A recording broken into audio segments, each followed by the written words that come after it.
আসসালামু আলাইকুম ওয়া রাহমাতুল্লাহি ওয়া বারাকাতুহু। আমাদের নাইটে ছাদে পাইপ ফেলা কমপ্লিট। এবার পাইপগুলো বাঁধা চলছে, আপনারা দেখুন।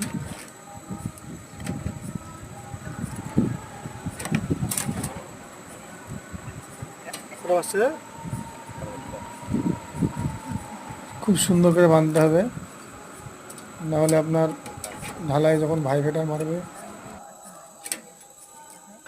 ক্ষতি হয়ে যাবে।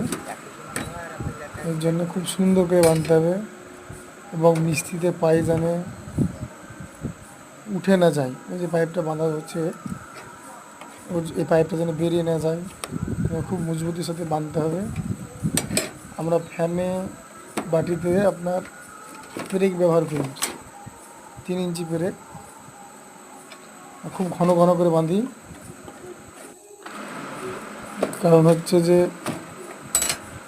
না বাঁধলে যদি বাই চান্স বেরিয়ে যায় তাহলে পাইপটাই নষ্ট হয়ে যাবে। তখন খুব ঘন ঘন করে বেঁধে দিই।